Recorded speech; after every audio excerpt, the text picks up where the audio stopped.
Amigos de Nuestra Señora del Encuentro con Dios, bienvenidos una vez más a este espacio semanal de Hacia el Encuentro con Dios, donde nos acompaña una persona invitada para compartirnos algún tema para nuestra formación y edificación, desde luego. Vamos a continuar hoy, no sé si una miniserie, una pequeña serie, con alguien también que nos colabora habitualmente, con tanto cariño, brindándonos su tiempo. Hoy saludamos al Padre Pierre Martínez Valencia, que también se encuentra en la ciudad de Arequipa, y allí nos interconectamos para todo NSE en Perú y en otras ciudades donde esta señal también pueda llegar. Padre, bendecido día, tarde, noche, en el horario que nos vea, nos escuchen las personas, y gracias por estar una vez más con nosotros. Muy bien, Hernán, para mí es también una alegría siempre comunicarme con ustedes y compartir nuestra fe. Ahora estamos dando este temita, ¿cierto? Que hemos empezado la vez pasada, que es la Santa Misa. Vamos a hablar de la Santa Misa, y para mí no solamente que es un tema hermoso, sino que también es un tema que necesariamente tiene que ser catequizado, tiene que ser informado a la gente para que podamos participar, vivir mucho mejor, cada vez mejor, de esta celebración tan hermosa que es el centro de nuestra vida cristiana, que es la celebración de la Santa Misa.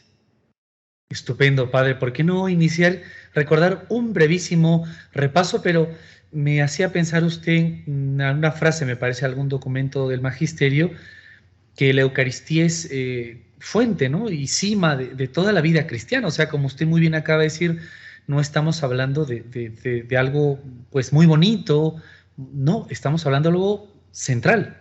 Sí, así es. Mira, a ver, me acuerdo, ahora que me lo dices, me acuerdo un poco de estos santos africanos, ¿no? Perseguidos y muertos, me parece que eran de Cartago, que murieron por la celebración de la misa. O sea, les Wow, impedían ir a la misa y ellos decían, no podemos vivir sin la misa, no es podemos verdad. vivir sin la misa. Y fueron mártires por eso, porque iban a la celebración de la misa y no, o sea, por asistir a la misa se, digamos, corrieron suerte, ¿no? Murieron, ¿no? Por dar testimonio de Cristo. Lo tenemos esto en la historia de la iglesia, también en las catacumbas de Roma, es el testimonio claro de que los cristianos participaban de la misa allí, en esos lugares, mientras la iglesia era perseguida. Ellos se adentraban, ¿no? En estos subterráneos, en estos cementerios subterráneos que eran las catacumbas, para participar de la celebración de la misa. O sea que en medio de una iglesia que estaba siendo perseguida, que estaba siendo buscada y aniquilada, sin embargo, ellos seguían participando de la misa. Eso en cuanto a los hechos, ¿no? Pero también en la cuestión doctrinal, en la cuestión teológica, evidentemente la misa es el centro de la vida de la iglesia y la cumbre, el culmen de la vida de la iglesia, porque la Eucaristía es Jesucristo que se sacrifica por nosotros, que se entrega en la cruz por nosotros, y entonces por eso es que si el cristiano vive de Cristo y Cristo es el Redentor y la redención se dio por medio de la pasión y muerte de Jesucristo en la cruz, la misa es justamente eso, y por eso es que la misa es el centro, la fuente, el culmen, la cumbre de toda la vida de los cristianos. Estupendo. Y ya para ingresar, Padre, disculpe que insista un poquito más. La otra vez nos dio que hablar y nos podría servir quizá bien para terminar el resumen. Esta expresión que a veces escuchamos, que la misa es una fiesta, ¿no? Usted incluso tocaba a Joseph Ratzinger, me parece en el momento, y a otro teólogo también muy importante, pero para que nosotros caigamos en la cuenta y nos vayamos entrando en este gran misterio y apasionante, desde luego. Sí, a ver, vamos a tratar hoy día justamente porque, como decían los filósofos, Aristóteles, ¿no? Decían, las cosas se denominan, o sea, los nombres de las cosas manifiestan su esencia, ¿no? O sea, cuando Ajá. nosotros nombramos una cosa, manifestamos cómo es su esencia, ¿no? Ahora, hay cosas demasiado grandes como para que podamos manifestar su esencia en una sola palabra, ¿cierto? Por ejemplo, vamos a hacer un poco de teología. Cuando hablamos de la Virgen María, si bien ella tiene un nombre, el nombre que históricamente le pusieron sus padres, María, Mariam, ¿cierto? Sin embargo, el Padre del Cielo la llamó llena de gracia y la llamaron bendita entre las mujeres, también Isabel, movida por el Espíritu Santo. Por tanto, un solo nombre no la definía a la Virgen, tenía tantas cosas, digamos, tan grande, ¿no? Lo que la Virgen era, que entonces un solo nombre no satisface todo lo que la Virgen es, ¿no? Entonces, así también hay determinadas cosas que las podemos nombrar, por supuesto, pero tienen una gran, tienen un profundo, ¿no? Una profundidad tan grande que es imposible que con una sola palabra podamos englobar todo. Por eso es que hay determinadas cosas que tienen varios nombres, ¿no? Por ejemplo, cuando hay un libro muy bonito del Divinis Nominibus de Pseudo Dionisio, ¿no? De los nombres de Dios, porque a Dios, por más que le llamemos Dios, sin embargo, le podemos llamar de varias maneras más porque su nombre encierra una grandeza infinita de cosas, ¿no? De elementos, de perfecciones. O también el libro de Fray Luis de León, si mal no estoy, que es Los nombres de Jesús, ¿cierto? De los nombres. Entonces, Fray Luis de León empieza a tocar cada nombre que la Biblia tiene sobre Cristo, ¿no? Lo del Antiguo Testamento, lo del Nuevo Testamento. Entonces, bueno, la misa también es una cosa así, porque la solemos llamar nosotros tradicionalmente misa y vamos a tratar de entender por qué la llamamos misa, es una cosa muy interesante, pero también tiene otros términos. Entonces acá vamos a recurrir a la historia, vamos a recurrir a la liturgia y vamos a recurrir a la teología, ¿no? Para poder explicar un poco, y creo que va a estar interesante, me imagino que a la gente le va a gustar lo que vamos a ir hablando en este tema, porque es muy bonita. Vamos a hablar entonces de la Santa Misa, ¿ya? O sea, vamos a hablar de los nombres de la misa. Para poder hablar entonces de lo que es después la misa, tenemos que hablar de los nombres. Y sabiendo concretamente que los nombres no son sencillamente cosas que atribuimos, sino que son algo que habla de la esencia de algo, ¿no? Algo de la esencia de una cosa. Muy bien, Padre, entonces... Pierre, y no sé si usted mismo querría brevemente también recordar la importancia de lo que usted va a explicar ahora, porque en este posmodernismo, poscristianismo incluso que podamos estar viviendo, en la cultura no se... es como que se juega con los nombres de las cosas, padre.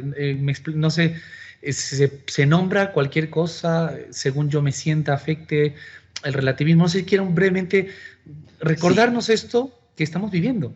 sí, lo mencionábamos en el programa pasado. A mí me gustaría que si la gente no recuerda muy bien, vaya al programa pasado para que escuchara un poco este asunto, porque la cosa va concatenada, ¿no? El programa pasado mencionábamos de que hoy día es difícil entender la misa, hoy día es difícil saber lo que es la Santa Misa, porque la gente no entiende los signos, porque la misa es un conjunto de signos, es un sacramento, ¿no? Cuando uno recurre al catecismo básico para poder saber lo que es la fe cristiana, hay que ir al catecismo. Entonces, en el catecismo, cuando explican los sacramentos, se dice que los sacramentos son signos. No se puede entender entonces un sacramento si no se entienden los signos. No se puede entender que el agua, ¿cierto? Del bautismo, no se puede entender el agua del bautismo y las oraciones del bautismo si es que no se sabe lo que significan estas cosas, ¿no? Por eso es que antes de la recepción del sacramento tiene que haber una catequización, tiene que haber un adoctrinamiento en la fe, ¿no? Un conocimiento de las cosas que uno va a participar. Porque la fe que se cree después se reza, ¿no?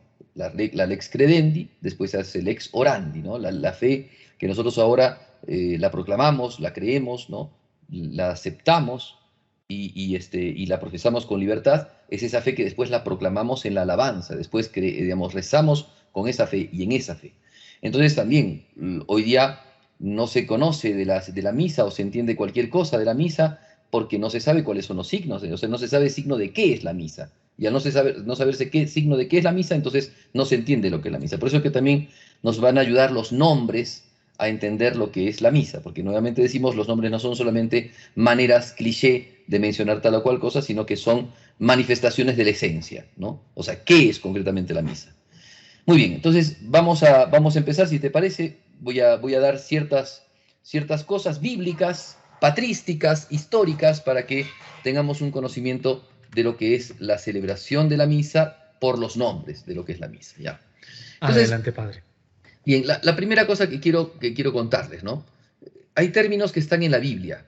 O sea, los cristianos, alguna vez, esto también para nuestros hermanos separados, si es que escuchan alguna vez este programa, cuando nosotros hablamos de la misa, algunos cristianos dicen, algunos protestantes, ¿no? Hermanos cristianos separados, dicen, ¿dónde está la misa?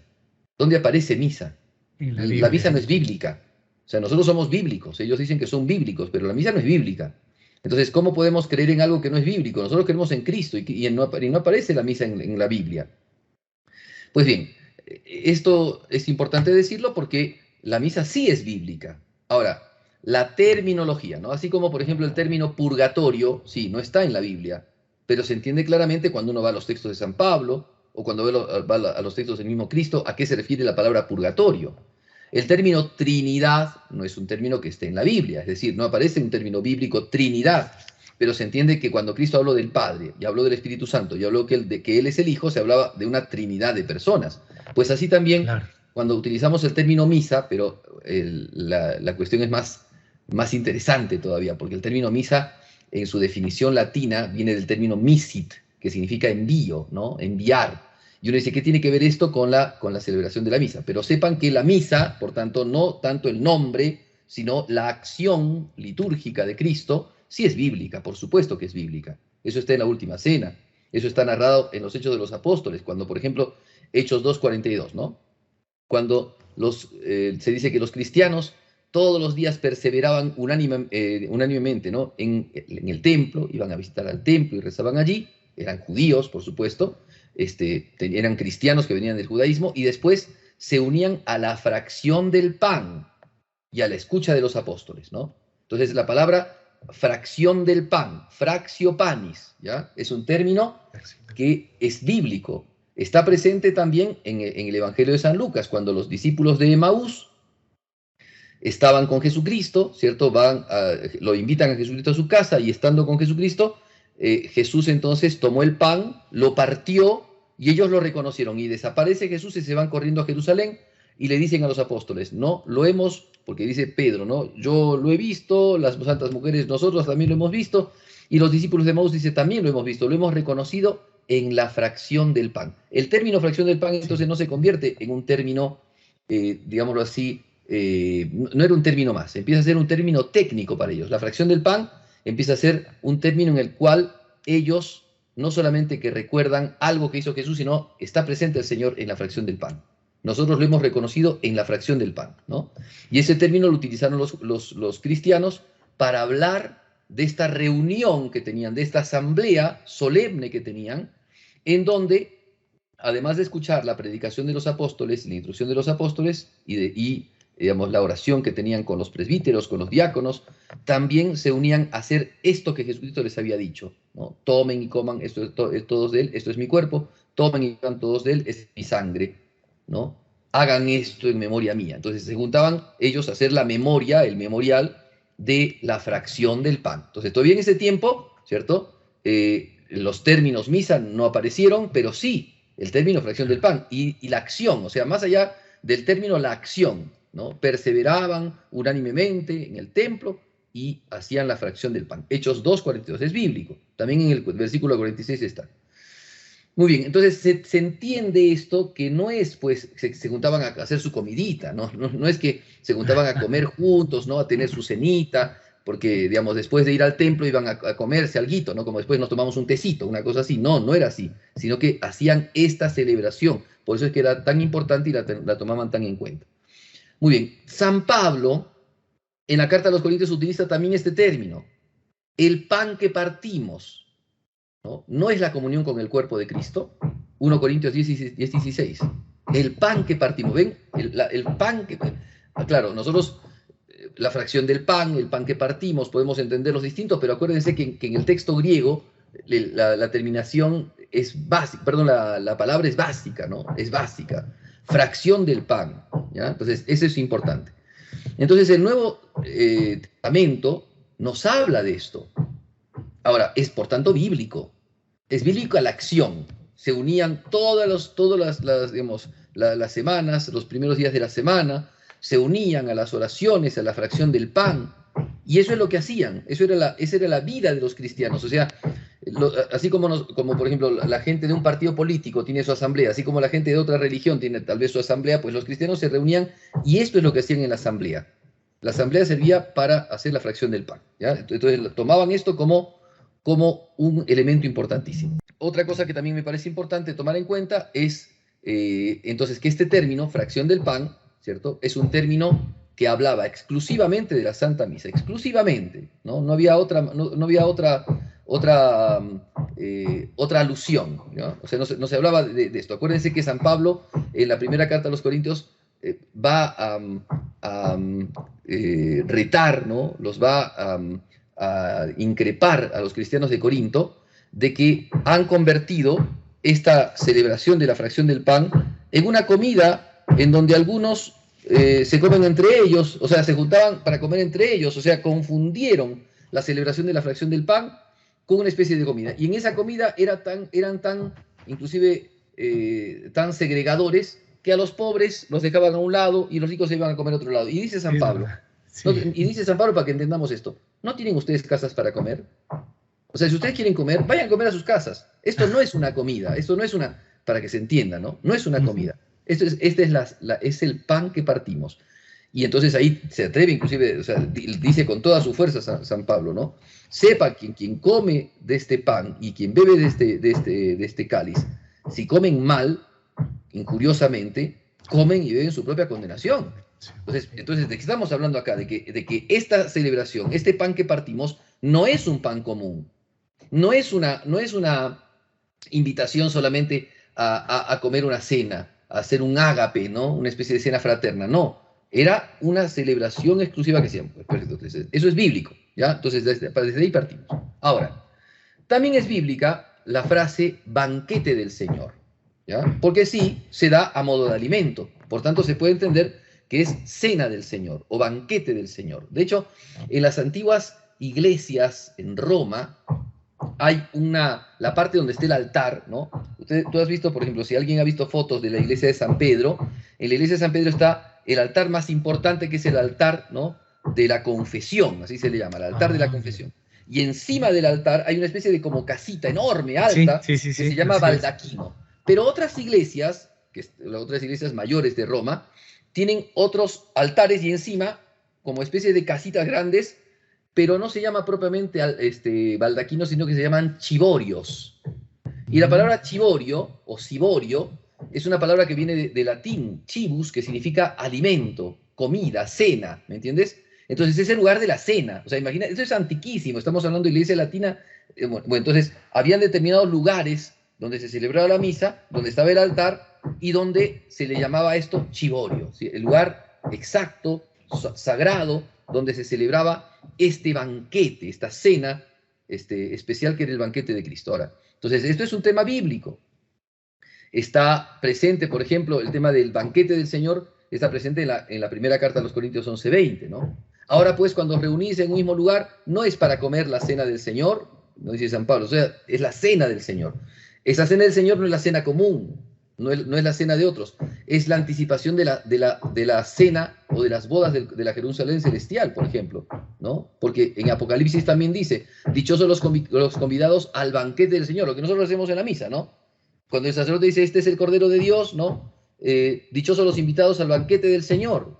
Entonces, ahí está, son términos bíblicos, ahí está, ese es el banquete del Señor es ya la Eucaristía, que es anticipo del cielo. Claro, aunque como usted nos decía, no están los nombres propiamente que podamos tener en el catecismo, ¿no? Misa, claro, sacramento, pero todo el significado y la realidad está allí. Exacto. Padre Pierre, para continuar con esto, ya nos toca la pausa. Le invito a la pausa brevemente para que sigamos repasando y conociendo estos nombres de la Santa Misa, que una de las cosas con las que me he quedado es que lo que usted citaba Aristóteles, si no me equivoco, pero es tan de sentido común y tan importante. Los nombres de las cosas manifiestan su esencia, y con la Santa Misa, desde luego, que tenemos que tener ese cuidado y estos nombres que usted nos va a ir recordando. Le invito a la pausa y a los amigos, ya se el encuentro con Dios también. Enseguida continuamos.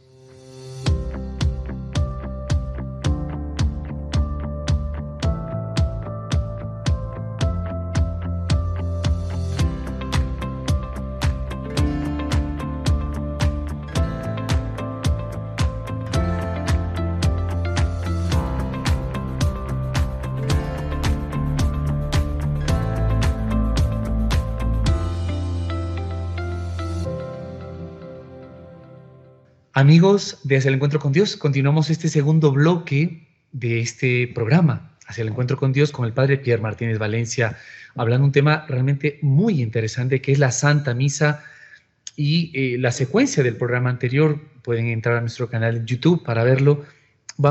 Estamos viendo hoy los nombres de la misa.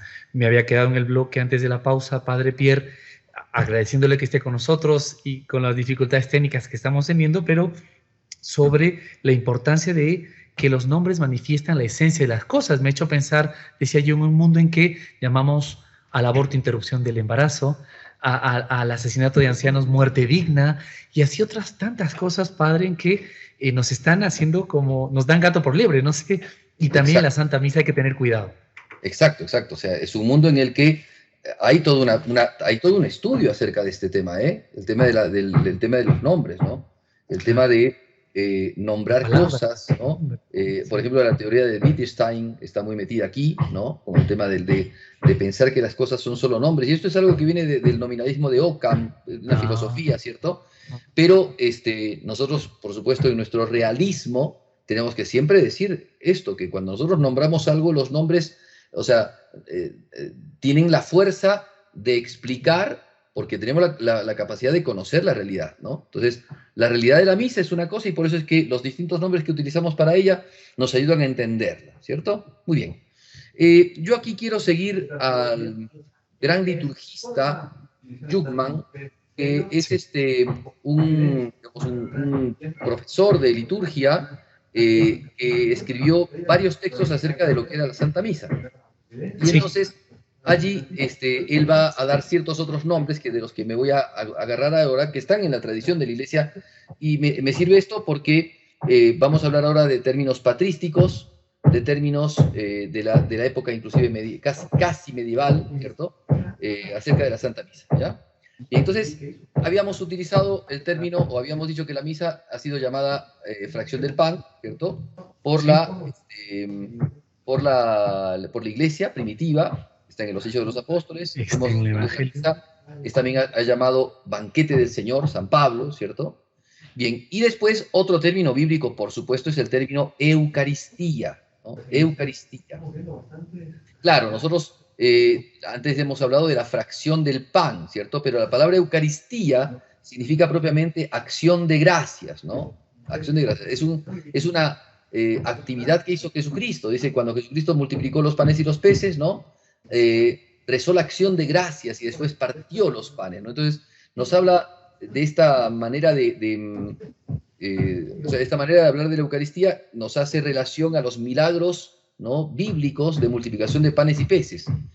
Es un término que utiliza Jesucristo cuando habla de la consagración, ¿no? Dando gracias, lo partió y lo dio a sus discípulos, ¿no? Entonces, la palabra acción de gracias es un término que está presente entonces bíblicamente y que los cristianos lo utilizaban. ¿Ah? Los cristianos utilizaban esta terminología, la terminología de acción de gracias.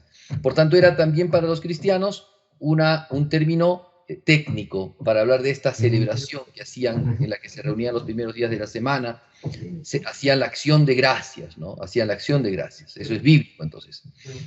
Ahora, vamos un poco más allá de la Biblia porque ya hay testimonios históricos muy importantes, como por ejemplo el de San Ignacio de Antioquía, que en la carta a los Efesios, él escribe una carta, así como San Pablo escribe a los Efesios, así también San Ignacio de Antioquía le escribe a los Efesios, ¿no?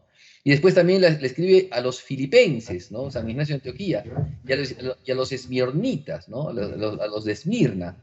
Y les escribe hablándoles de la acción de gracias. O sea que era un término que utiliza él para hablar de lo que él celebra como obispo de Antioquía, de lo que él celebraba con los cristianos en Antioquía.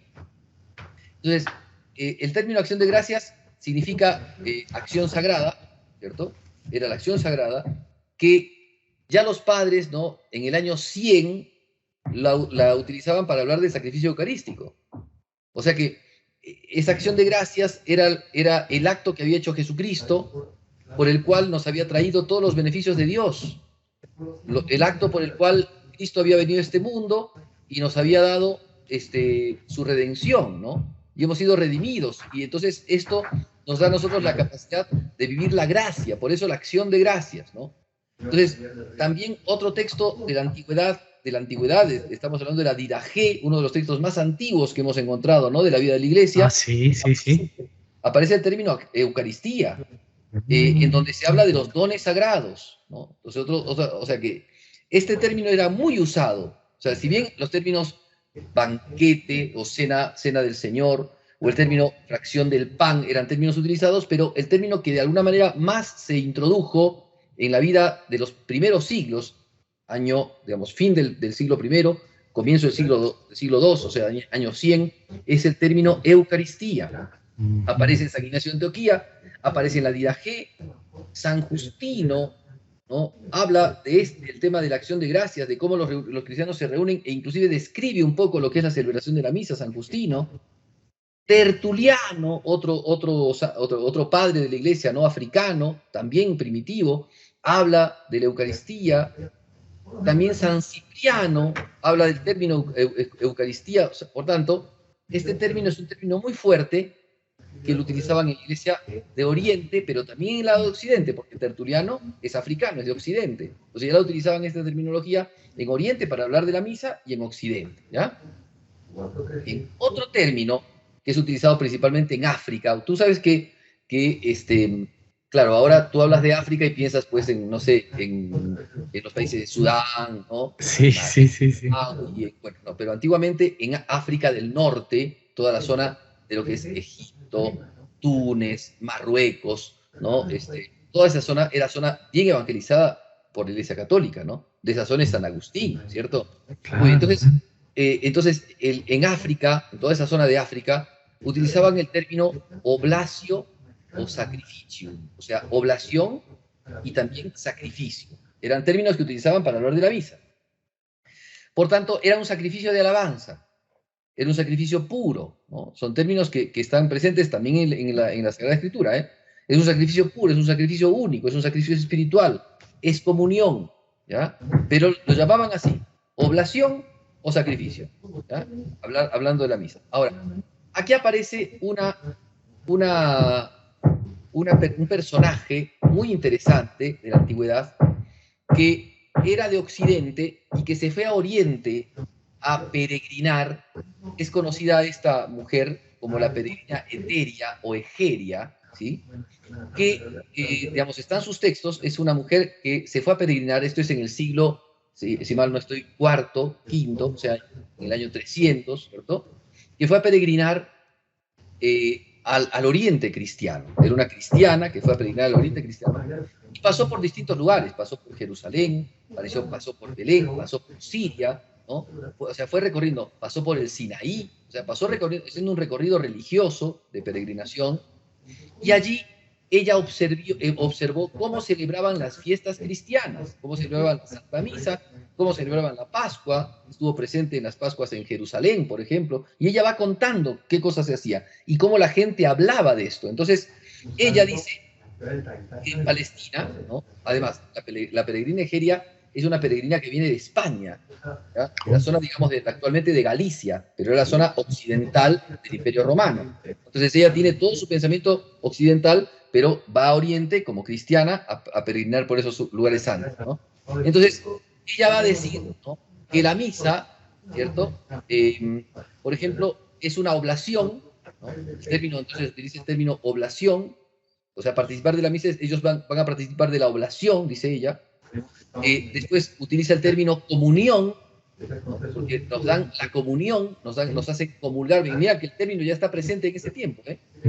Por tanto, ya aquí hay una tradición muy grande, ¿no?, de esta terminología, ¿no? Por tanto, hablar de la comunión, de la Eucaristía, de la hostia sagrada que se da al cristiano, es hablar de la comunión. Esto ya lo tenían presente, este término, en ese tiempo. Y hablar entonces de la oblación, o sea, del sacrificio que se entrega, de la oblación que se entrega al Padre Celestial, eso era también algo que ya se hablaba en ese tiempo. Entonces, todo este tema de que antiguamente se hacía solamente una representación de la cena, como dicen a veces los luteranos, y que los cristianos lo malversamos, lo tergiversamos, no es así, porque ya en estos siglos tan primitivos, la Iglesia hablaba de sacrificio, hablaba de oblación, hablaba de entrega, ¿no?, de acto sagrado, y cosas así, ¿ya? Entonces, esto es un tema también importante. Ahora, hay otros lugares en donde aparecen otros términos, como por ejemplo el término kurobo. La palabra kurobo, a ver, yo les voy a leer para que ustedes sepan, porque no es tan lejana de nosotros, ¿no? Por favor. En el Evangelio de San Marcos, ¿ya? En el Evangelio de San Marcos, capítulo 7, Jesucristo está hablándoles a los fariseos que han cambiado la ley de Moisés. Entonces, te leo desde el versículo 10. Dice: porque Moisés ha dicho, honra a tu padre y a tu madre, y el que maldiga a su padre o a su madre es reo de muerte, ¿no? versículo 11. Pero vosotros, vosotros decís, si un hombre quiere a su padre o a su madre, corbán, esto es ofrenda, sea todo lo que de mí pudiera serle útil, ya no permitís darle nada a su padre o a su madre. O sea, la palabra corbán significa ofrenda, ofertorio, ofrenda, ¿me entiendes? Entonces, ¿qué quería decir Jesucristo con esto, no? Claro, se te ha dicho el mandamiento, honra a tu padre y a tu madre, pero resulta que si es que tú dices ya corbán, es decir, esto lo ofrezco al templo, entonces ya no hay posibilidad de que tú honres al padre y a la madre porque ya estás dándole todo al templo, ¿no? Eso quiere decir Jesucristo, anulando la ley, que era la ley de Moisés que decía, honra a tu padre y a tu madre, ¿no? Muy bien, entonces, la palabra kurobo viene de la palabra corbán, que significa ofrenda, ofrecer, ¿ya? Entonces, entre los sirios, este término es el término que utilizaban para hablar de la misa. Vamos a participar del corbán, o sea, del ofertorio, de la ofrenda, ¿no? Entonces, esta es la palabra que utilizaban ellos, ¿no? Es el don, ¿cierto?, que ellos recibían. Ellos entregaban sus dones, pan y vino, y después ellos recibían un don, que era el don de la Eucaristía, que era Cristo el Señor, que se ofrecía por nosotros en la cruz y que también se ofrecía a nosotros, ¿no?, a modo de comunión. Muy bien, entonces este término es un término, por tanto, no es un término tan alejado, ¿te das cuenta? O sea, el término está en la palabra de Dios, ¿ya? Muy bien. Después hay otros, claro, de este término van a desligarse otros términos más, ¿no? Kedase, kudas, tadkis, etcétera, pero nos sirve este término, kurobo, que es corbán, que es ofertorio, ¿no? Después pero si tú te das cuenta, estos términos nos hablan de determinados elementos que hay en la misa. Sí, eso iba a decir, así es. No es solamente una cuestión de, bueno, nos juntamos, hacemos un banquete entre nosotros, ¿no? Sino es determinados términos, como por ejemplo, determinadas acciones, como por ejemplo el ofertorio, la presentación, ¿no?, del pan y del vino. Oblatio, sí, bueno, aparte. Después, otro término, que por supuesto ya es más latino, ¿cierto?, principalmente de las zonas de África y de Roma, pero de los primeros siglos, es el término dominicum. O sea, era el término dominicum, que significa señor o del señor, ¿sí? Es un término que, o hacia el señor, digámoslo así, es un término que nos hace relación a que estamos rindiendo culto a Dios Todopoderoso, ¿no? Al Señor Todopoderoso. Ahora, acuérdate que al Padre Nuestro le llamamos la oración dominical, porque es la oración del Señor. Entonces a este le llamaban dominicum porque era la acción del Señor, ¿no? La acción del Señor. Entonces, por eso esta oración, esta celebración que se hacían, ¿no?, principalmente los domingos, ¿cierto? En el día domingo, era la acción del Señor. La acción que se realizaba en el día del Señor, que era el día de la resurrección, ¿no? Entonces, eso también viene. Mira qué interesante cómo esto ya nos va definiendo, ¿no? O sea, el domingo ¿por qué es el día del Señor? Porque es el día en donde se hace la acción del Señor. ¿Te acuerdas de ese salmo que dice, este es el día que hizo el Señor, ¿no? Sí. Bueno, es eso, ¿eh? Es Dominicum. Muy bien. Ahora, después, ¿no?, aparece otra terminología que ya es más abierta, que es la terminología liturgia, ¿no? Liturgia. Que la palabra liturgia, ¿cierto?, era un término que se utilizaba para hablar del servicio. Era el servicio que prestaban, por ejemplo, los encargados de una comunidad, ¿no? O sea, los servidores públicos, ¿no? Las acciones que hacían ellos, se les llamaba liturgia, ¿no? Pero después ese término se utilizó para hablar de la acción de los ministros, porque claro, el alcalde, los regidores, ¿no? O sea, en ese tiempo, ¿cierto?, los que hacían sus veces, realizaban ciertas acciones con la comunidad. Ese era un ejercicio de su ministerio, era un ejercicio de su servicio a la comunidad. Pues bien, en la iglesia se da este servicio, ¿cierto?, que se le llama propiamente liturgia, ¿no? Entonces, por eso se le llama a todo el servicio ministerial, al ejercicio que hacen los ministros, el sacerdote, el obispo, se le llama liturgia, ¿ya? Porque es el servicio que hacen a la iglesia, al cuerpo místico de Cristo.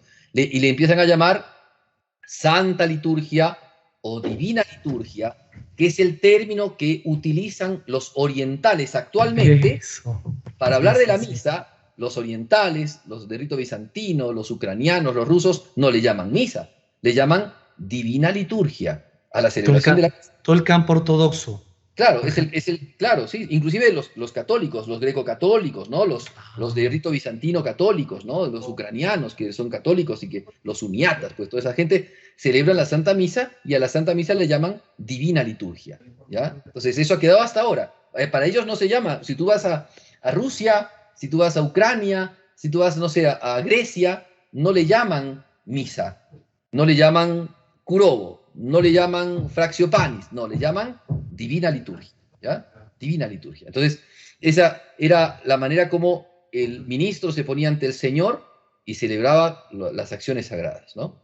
Muy bien. Y esas acciones sagradas eran en beneficio de la feligresía, en beneficio del servicio de los demás, ¿no? A los asuntos propios de Dios, los misterios de Dios, que eran para el beneficio de los hombres. Muy bien, después otros términos, no me quiero detener mucho aquí, son por ejemplo accio, o sea, acción sagrada, de la palabra hacer. San Ambrosio, por ejemplo, utiliza este término a cada rato cuando habla de la misa, es la actio Dei, la acción de Dios, la actio sacra, por ejemplo, ¿no? San Gelasio también utiliza este término actio sacra. O sea, te das cuenta que eso está en la patrística, ¿no? Entonces, no es la única manera de llamarlo misa, lo llamaron de distintas maneras, ¿no? Después, otra terminología es la palabra sinaxis, ¿ya? La palabra sinaxis es un término principalmente del siglo IV, ¿no? Que hace relación principalmente a, digamos, o sea, reemplazó un poco al término liturgia en Grecia, principalmente, ¿no? En el mundo griego, en el mundo bizantino, porque la palabra sinaxis se utilizaba para hablar de la expresión litúrgica visible de la iglesia. Sinaxis era la reunión o los ágapes eucarísticos, ¿no? O sea, nos juntamos, nos reunimos en asamblea para celebrar esto. Esto se llama sinaxis, es decir, es el ágape de Dios. Dios nos ha compartido, Dios nos ha dado en comunión a su Hijo. Eso significaba, ¿no? Sinaxis. Es un término también muy antiguo que se utilizaba en ese tiempo. Después, otro término que viene también a desprenderse de la Biblia es el término memorial. Si tú recuerdas, ¿no? Haced esto en memoria mía, lo decimos en la consagración. Entonces, este término se quedó prendido en la vida de los apóstoles y sabían que tenían que hacer esto en memoria de Cristo, en memoria de la pasión. O sea, recordando la pasión, pero sabiendo que esto actuaba, ¿no? Actuaba, porque era la pasión misma que se entregaba a nosotros. San Pablo, ¿no? Dice, cuando habla en este texto que es tan importante de los Corintios, ¿no? Es Corintios 11, yo lo que he recibido del Señor, eso también les transmito a ustedes, ¿no? Que Jesucristo, la noche en que fue entregado, tomó el pan, habiendo dado gracias, lo partió, este es mi cuerpo, que se entrega por vosotros, haced esto en memoria mía. De la misma manera, tomó el cáliz, este es el cáliz de la alianza, ¿no? Etcétera. Haced esto cuantas veces bebáis en memoria mía. El término está utilizado así de esta manera, ¿no? Memorial. Entonces, es otro término que utilizaban antiguamente para hablar de Jesucristo, ¿no? Las acciones eucarísticas, la plegaria eucarística está basada en este memorial, celebrar este memorial de la muerte gloriosa del Señor, esto que anticipa a Jesucristo en la última cena, ¿no? Muy bien. Después, otro término también, como dije, que lo utiliza de la peregrinajería, es el término comunión, ¿no? Comunión, que es el término por el cual nosotros nos unimos a Jesucristo y nos unimos con los miembros de la iglesia a participar de su solo cuerpo y de su sola sangre. ¿Sí? Entonces, bien, hasta ahí más o menos te das cuenta, varias maneras de hablar de la misa. Todavía no hemos llegado al término misa, ¿cierto? Pero yo quería llegar hasta aquí, como para que hacemos el lapso para la última parte, y ahí voy a explicar concretamente por qué llamamos misa en la iglesia occidental a esta celebración. Y padre, coincide además ya con la pausa que nos toca para que nos explique muy bien, que le invito, y me hace pensar, no sé si usted, bueno, coloquialmente entre nosotros, podríamos también renombrar la misa con algún nombre, porque tanto amor que se da y con tanta historia, tanta verdad, a través de la historia y los siglos, pero nos sigue pareciendo, no sé, como un añadido más, y depende, a ver si este domingo me da ganas de ir a misa o no. Entonces, no sé si podríamos llamarlo también sacramento, no sé, la locura del amor, yo no sé, con respeto a qué se deba. Le invito a la última pausa, Padre Pierre, para que nos siga comentando todo este material, esta información para amar la Santa Misa. Enseguida continuamos.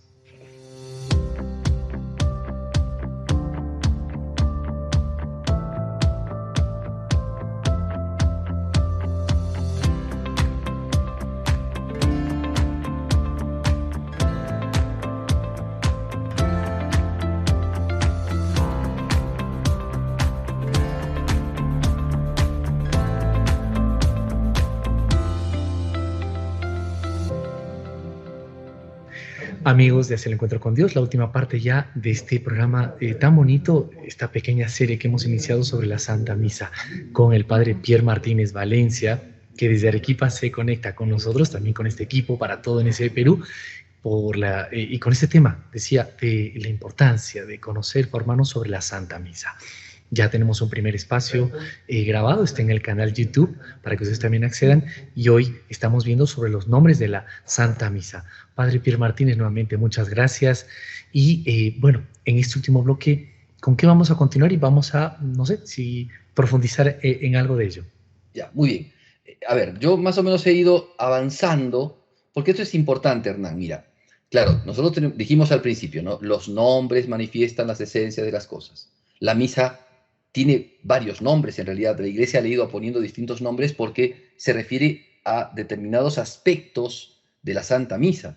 Esto podría ser, tal vez haberse escuchado un poquito denso, ¿no? Principalmente la segunda parte, que ha sido nombres raros que hemos ido dando, del griego o del hebreo, ¿no? Pero, o del arameo, pero resulta que estos nombres eran los nombres que utilizaban nuestros cristianos, nuestros, digámoslo así, antecesores en el cristianismo.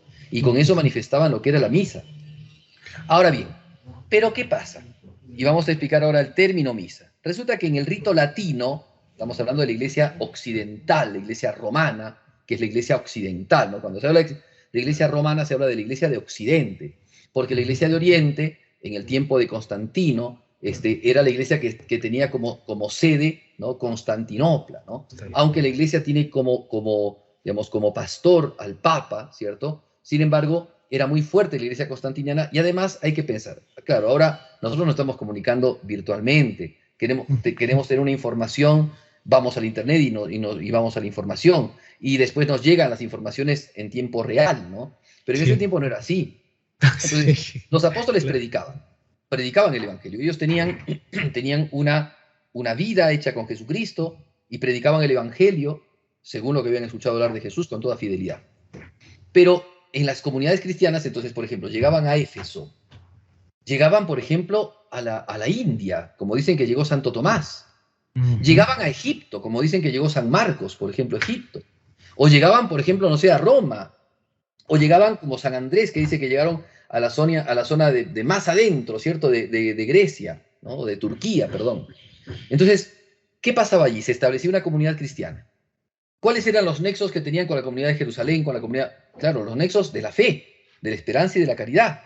Pero no habían, digamos, correspondencias inmediatas, correos electrónicos y cosas así. O sea, había una gran distancia, ¿no?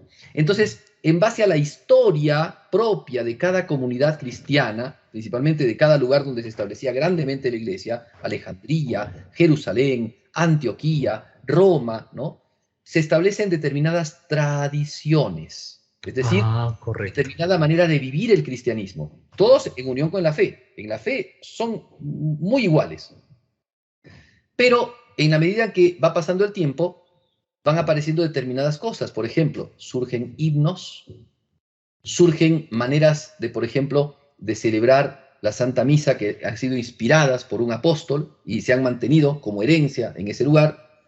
Surgen determinadas fiestas de los mártires. Bueno, la iglesia hoy día tiene una gran capacidad de codificación, la iglesia católica, ¿no? La Santa Sede tiene como función, entre las tantas cosas que hace, es ante la llegada, por ejemplo, de una canonización, de un mártir, de un santo, expresan esta canonización a toda la iglesia, marcan las oraciones, marcan el ritual que hay que hacer, ¿me entiendes? Pero antiguamente no era así. En cada comunidad se establecía la adoración a la Eucaristía, la adoración, por ejemplo, o los sacramentos, el ejercicio de los sacramentos, del bautismo, de la confirmación, cómo se entregaban, cómo se daban. Entonces se van dando expresiones de la vida de la iglesia en esos lugares, y a eso se le llama ritos. ¿Okay?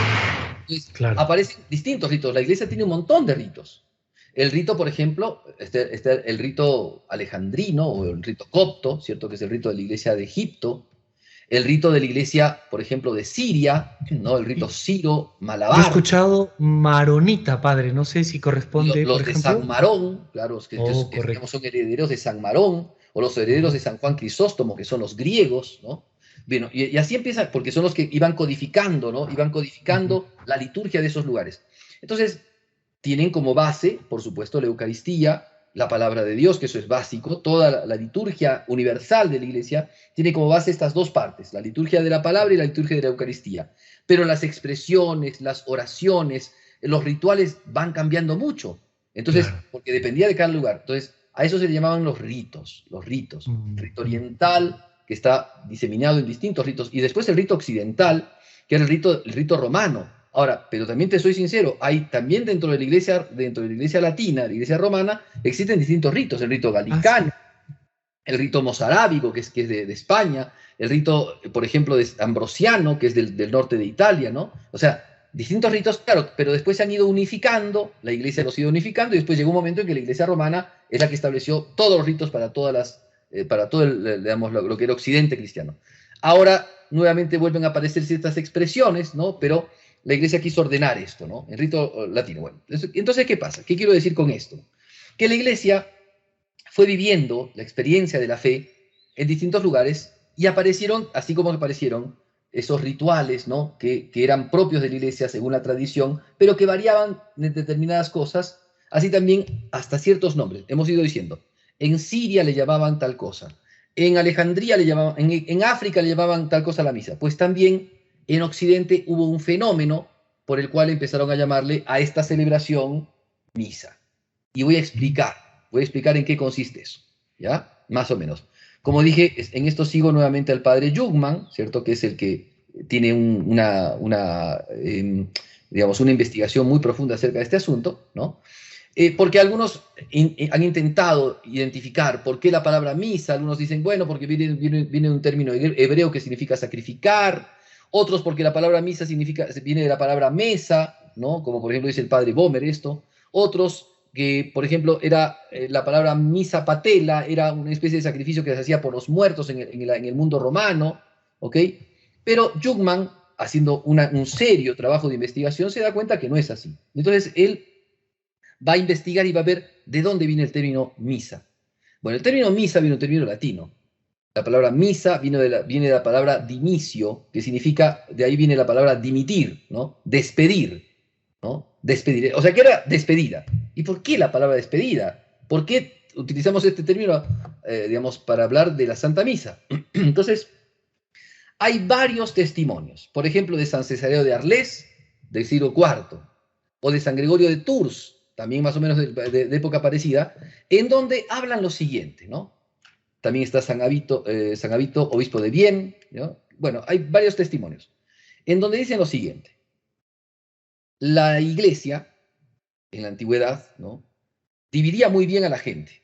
Estaban los cristianos, los santos, los que habían recibido el bautismo, y no solamente el bautismo, sino los sacramentos de iniciación, y después estaban los paganos, los cercanos a la fe, los catecúmenos que estaban estudiando la doctrina de la fe, ¿no? Y todavía no estaban bautizados, y determinadas otras personas que podían ser invitadas a la vida de fe. Entonces, ¿qué pasaba? El obispo celebraba la Santa Misa, eso desde el principio, eso se hacía siempre, ¿no? Pero ¿qué se hacía en Occidente, no? Celebraba la Santa Misa y empezaba la misa pues con la liturgia de la palabra. Entonces todos participaban de la misa, pero tenían sectores. Se sentaban adelante los católicos, los bautizados, y después en otro sector, muy posiblemente detrás, se sentaban todos los que no eran católicos. Y entonces, cuando el obispo celebraba al principio, digamos, la celebración de la misa, tenía, ¿no? los ritos iniciales, como se rezaba antes, tenían, ¿no? las lecturas, la predicación, que era la charla del obispo, ¿no? La predicación que hacía el obispo, ¿no? Y después, cuando terminaba la celebración, esta parte de la celebración, el obispo enviaba a un diácono, ¿no? A un diácono. Y el diácono en voz alta, ¿no? A los que no eran cristianos aún, les decía, Ah, correcto. retirados, retirados. Del verbo mitere, misit, váyanse, ¿no? O sea, los despedimos. La misa ha terminado. ¿Ya? O sea, significa, ite misa est. O sea, váyanse, los despedimos. Eso significaba, ¿ok? Váyanse, los despedimos. Esa era digamos, la frase era así, ite misa est. Entonces la gente que muchos no entendían latín, ¿me entiendes? Muchos no entendían latín, pero escuchaban siempre misa est. O sea, es la misa, está la misa, ¿se entiende? Entonces entendieron que lo que realizaban ahí adentro, a donde ellos quedaban afuera, era la misa.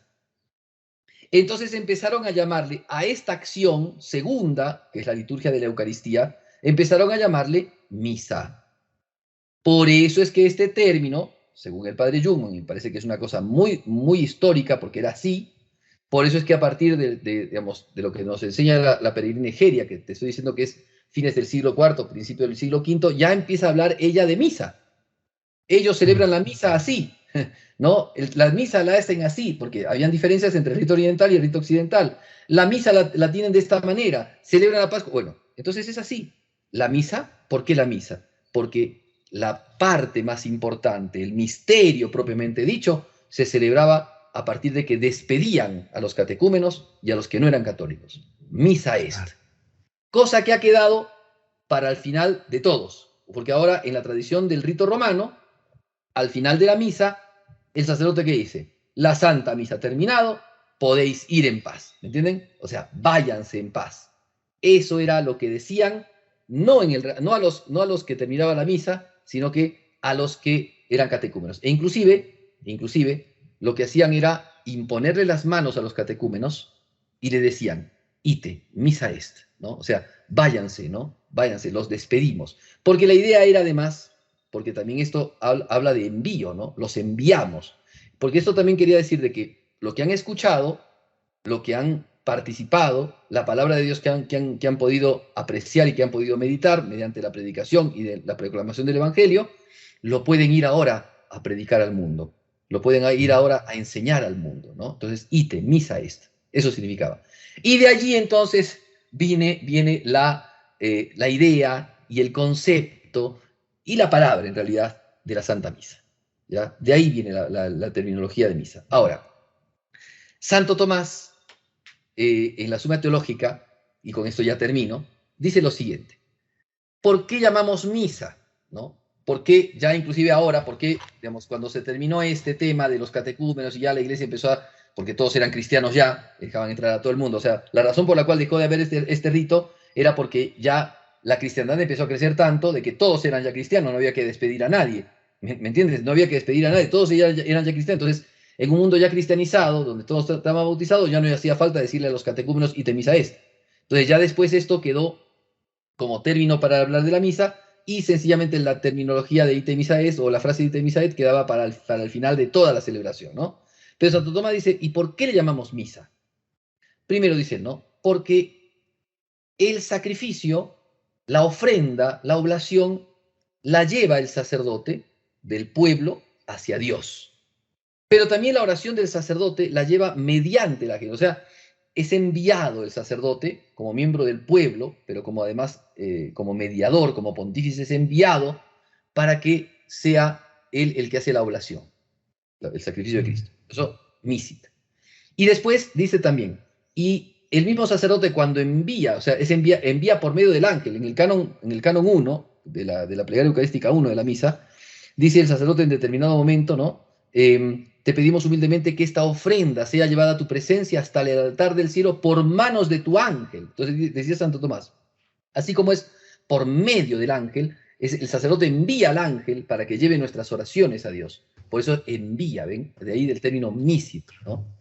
Va el ángel digamos, a llevar las cosas. Por eso es llamada misa. O sea, con toda fuerza se puede perfectamente llamar misa, porque es una oblación que los fieles ofrecen por medio del sacerdote y el sacerdote también lo lleva a Dios por medio del ángel, ¿no? Por eso se llama misa. Entonces, hasta ahí podemos decir que la terminología nos habla de este sacrificio, de esta actualización del sacrificio de Cristo, de este memorial de la pasión del Señor, que es llamado misa porque es el envío, ¿cierto?, de Cristo a la iglesia, digamos, al ministerio de la iglesia, y es el envío también de la iglesia, digamos, de sus oraciones y de sus sacrificios al amor de Jesucristo y por intercesión de Cristo al Padre Celestial. Eso quiere decir. Y Padre Pierre, con toda la terminología tan importante, ¿por qué no recordar estos minutitos que nos quedan antes del final? Mi respuesta, ¿cómo debe ser nuestra respuesta? Porque, claro, más ciego no quedaría alguien no ver, ¿no? Tanta la historia, la patrística, la terminología, todo lo que nos ha ido citando usted en el centro de la fe. ¿Cuál debería ser nuestra respuesta? Porque ya está dado ahí, o sea, sería solo taparme los ojos para negar toda la importancia, y no sé cómo los hermanos, pues, no católicos reducen también, ¿no? Es tan difícil con tanta historia que reduzcamos a simplemente no algo conmemorativo o algo meramente simbólico. No sé cómo logran hacer eso, pero nosotros, Ya, ¿cómo debemos responder? sí. A ver, yo dije al principio, ¿no? Una cosa tan grande no se puede encerrar en pocas palabras, ¿cierto? No se puede determinar en una sola palabra una cosa tan inmensa, tan maravillosa. La Santa Misa es una cosa tan grande, tan espléndida, que no puede ser encerrada, ¿no?, en nuestras vidas en determinadas cosas chiquititas, o tenemos que pensar que podemos simplificarla, ¿no? Es una cosa muy grande. Ya todos estos nombres, ¿de qué nos quieren hablar? Si yo pudiera resumir todo lo que les he dicho, les puedo decir de que quiere decir que la misa es algo tan grande que no se puede reducir a una palabra y explicar tan fácilmente. La misa es la acción de Dios, es la acción de Cristo, es la redención de la humanidad mediante la pasión, es el momento de comunión con Dios, es el momento en el que Dios ha entrado en obediencia al Padre, Cristo ha entrado en obediencia al Padre por nosotros, es el momento de nuestra redención. Entonces, participar de la misa es participar de la acción de Dios. No participas de una acción puramente humana, de una acción profana, de una oración bonita, de una, no sé, de un tipo de actividad recreativa, ¿no?, teatral, que tiene que tener muy buena escenografía, buenas luces o buen equipo de música o teatralizaciones. No, no es así. Participamos de un acto misterioso en el cual Cristo es el que obra, Cristo es el que realiza esta acción, no somos nosotros. Y entonces es tan grande, es tan inmenso, que por eso se le llama oblación, Eucaristía, acción de gracias, pan partido, Santa Misa, qué sé yo, y todo lo que hemos ido mencionando, ¿no? Entonces es tan grande este misterio, que no solamente hay que conocerlo, sino vivirlo. Y entonces yo los invito a que vivamos, experimentemos en nuestro propio corazón esta gran acción de Dios, que es la salvación mediante la cruz, y que se realiza todos los días que se celebra la Santa Misa. Que se realiza porque no es solamente un recuerdo, no es, como decíamos antes, una obra teatral que nos hace acordar de la última cena, no, es la actualización de la cruz de Jesucristo, donde Jesús realiza para nosotros, nos entrega los frutos de la pasión, de su salvación. Por eso que la misa es tan importante para nuestros días, y debemos de aprender no solamente a saber por qué se llama misa y por qué tal cosa, sino tenemos que participar de ella y amarla, ¿no? Porque Jesús nos los ha dado con todo su corazón. Padre, esto es importantísimo con toda la información que nos ha brindado. Nos tenemos que despedir por el tiempo. Le pedimos, por favor, poder continuar. No sé la próxima qué vamos a poder ver para estar atentos, si no lo quiere decir, pero también le pedimos la bendición sacerdotal para terminar el programa de hoy. Sí, muy bien. Yo sencillamente animarlos, ¿no? Como dije hace un ratito, animarlos a que se eduquen, conozcan más, se formen, porque esto es un misterio hermoso, ¿no? Esto es luz para nosotros. Y tenemos que nosotros ir conociendo, ¿no? Como digo, claro, esto implica un conocimiento un poquito más serio, no es solamente dar a un grupo de jóvenes, ay chicos, sí, hay que ir a la misa bonita, que hice yo. No, no, no, hay que profundizar en nuestra fe, hay que profundizar en el misterio de la misa para poder valorarla, porque eso es lo más importante, hay que valorarla, ¿no? Entonces ya pienso que la próxima vez podemos hablar de la misa como acción sagrada, ¿no? Vamos a hablar de la sacralidad, de lo sagrado de la misa. ¿Qué significa la misa? Entrar en un ambiente sagrado. Algo habíamos hablado en la introducción, pero ahora vamos a hablar de la sacralidad, y también podemos hablar de la desacralización, del proceso de desacralización que lamentablemente se ha visto, ¿no? Ha teñido muchas veces esta última parte de nuestra historia en la vida de la Iglesia, de la misma celebración eucarística. Muy bien, les doy la bendición entonces. El Señor esté con ustedes. Y con tu espíritu. La bendición de Dios Todopoderoso, Padre, Hijo y Espíritu Santo, descienda sobre ustedes. Amén. Padre Pierre Martínez Valencia, del Obispado Castrense en Perú, muchas gracias por estar con nosotros y hasta la próxima. Muy bien, hasta luego Hernán, hasta luego a todos. A los amigos de El Encuentro con Dios también, no se muevan que tenemos mucho más en nuestra programación para ustedes. Hasta pronto.